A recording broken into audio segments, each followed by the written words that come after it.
Greetings, humanity! Today is Thursday, February 19th, 2026. Let's grok the news.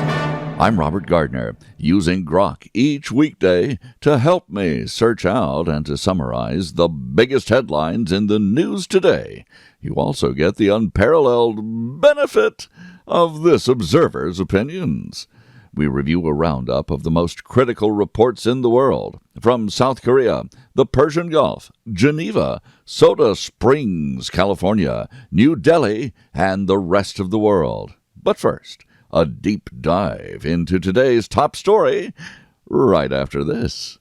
M.S. Gardner, my wife, is author of last year's Moon Meridian Prize winner from April Gloaming Publishing, Wolf's Bane, a dark, serious, modern take on an old fairy tale. You've never heard Little Red Riding Hood told like this. It's a page-turning Southern Gothic story for adults that you can't put down. It might not put you down for a while either. Yeah, it's one of those kind of books. Wolf's Bane, available now at thecuriousauthor.com. All one word, thecuriousauthor.com. And now let's grok the most important news in the world today, starting with our lead story, Dateline Seoul, South Korea. In a landmark ruling that underscores South Korea's commitment to democratic accountability, former President Yoon Suk Yeol was sentenced to life imprisonment today by a Seoul court after being found guilty of masterminding an insurrection. The charges stem from his brief declaration of martial law on December 3, 2024, when he deployed troops to seal off the National Assembly and ordered arrests of opposition politicians in a bid to suppress dissent amid political turmoil and corruption allegations against his administration.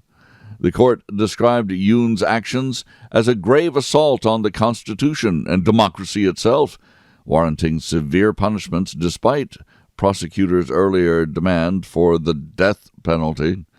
South Korea has not carried out execution since 1997, making life terms effectively the equivalent.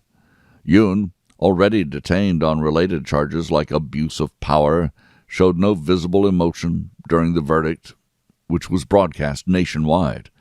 Supporters rallied outside the courthouse in tears, while opposition figures criticized the sentence as too lenient. This historic conviction follows jail terms for other former officials involved, including a 23-year-old prison sentence for ex-Prime Minister Han Duck-soo. Yoon's lawyers vowed to appeal, potentially prolonging the case through the Supreme Court. The decision marks a pivotal moment for South Korea's young democracy, affirming that no leader is above the law. And now we grok the headlines from around the globe. Dateline Washington, Tehran, the Persian Gulf. Tensions between the U.S. and Iran escalated even further as the White House ramped up military presence in the region with additional aircraft carriers and assets, while warning Tehran to reach a nuclear deal or face potential strikes soon. Iran responded with joint drills alongside Russia and fortification of key sites like Parchin amid indirect Geneva talks that ended without a breakthrough, but showed what diplomats call limited progress on guiding principles. Experts describe the crisis as balanced on a knife edge, with gunboat diplomacy highlighting the risks of conflict and impacts on global oil markets. Meanwhile, the Persian people, there on the east side of the Persian Gulf, living under the terroristic Iranian mullahs, are still waiting for that help that America promised. Dateline Washington, D.C. President Trump presided over the inaugural meeting of his Board of Peace, gathering representatives from more than 24 nations, including some wary allies, to discuss Gaza reconstruction, multi-billion-dollar funding pledges, and deployment of an international stabilization force amid a fragile ceasefire and unresolved issues like ongoing violations and Hamas influence. This observer does not believe that Hamas will go away until Iran does. Dateline London. Former Prince Andrew, now Andrew Mountbatten Windsor, stripped of his titles, was arrested on suspicion of misconduct in public office linked to his past dealings with Jeffrey Epstein. Thames Valley Police conducted searches at properties in Berkshire and Norfolk after recent Epstein file revelations suggested he may have shared sensitive trade envoy information. There was more to it than just a sex ring, folks. Dateline Munich and Geneva. European intelligence officials expressed deep skepticism about a swift U.S.-brokered peace deal ending the Russia-Ukraine war in 2026, pointing to unchanged Russian objectives, despite Trump's claims of progress following recent Geneva discussions, raising the fears that the conflict could drag on.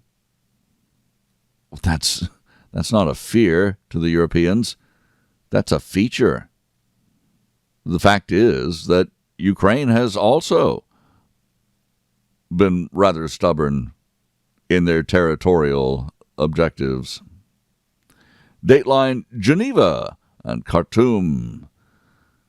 A UN mission concluded that atrocities by the Rapid Support Forces in El Fasher, including ethnic targeting, mass killings, and widespread destruction, bear the hallmarks of genocide against non-Arab groups and non-Muslim groups in Darfur, calling for immediate international intervention to avert further escalation.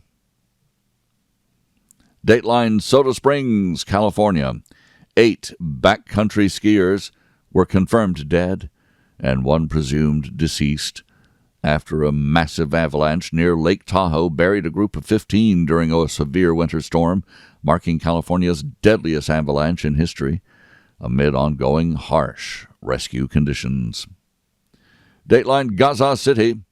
Hamas continued consolidating control in Gaza by appointing loyalists to administrative roles, collecting taxes, and preparing for a potential technocrat handover, even as Israeli assessments question its long-term grip amid Trump's peace initiatives and persistent humanitarian challenges.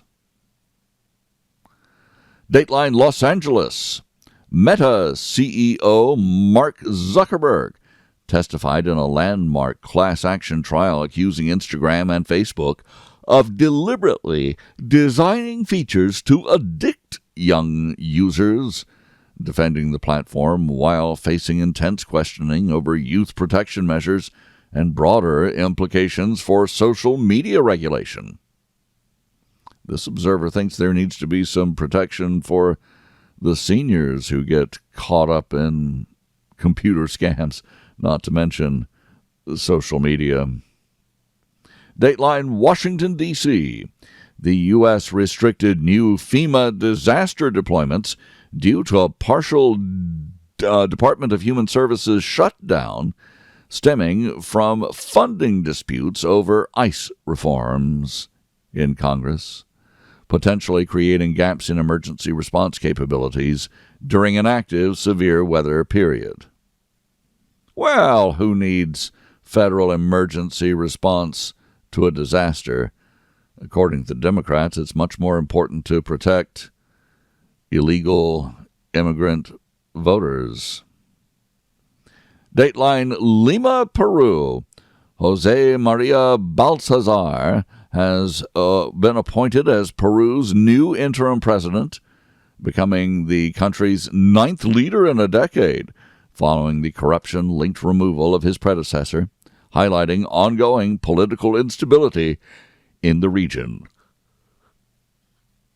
Dateline Milan Cortina, Italy. Day 13 of the Winter Olympics featured intense medal competitions, including U.S. figure skater Alcia Liu in action, speed skater Jordan Stoltz pursuing records, and a women's hockey final against Canada amid strong performances and ongoing global attention.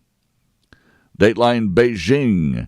China has accelerated negotiations on over 20 trade deals with the EU, Gulf states, and Trans-Pacific partners to shield its economy from potential Trump-era tariffs and to reshape global economic alignments. Dateline Taipei and Washington. President Trump's comments on possibly discussing Taiwan arms sales with Chinese leader Xi Jinping sparked alarm in Taipei, raising concerns about U.S. commitment to the island's defense amid heightened Indo-Pacific tensions. Well, it seems like tensions all over the world are heightened or heightening. Makes you think something might snap. Dateline Ankara and Baghdad. A PKK source described Turkey's parliamentary approval of a peace roadmap, including reforms and potential PKK disbandment, as a significant step forward, signaling possible progress toward ending decades of conflict. Dateline New Delhi, India. Bill Gates withdrew from a major AI summit in India amid renewed scrutiny over his past associations with, you guessed it, Jeffrey Epstein and related document releases. This observer wonders why these people who are screaming, "Release the documents," can't they see what's happening? Dateline Washington, D.C.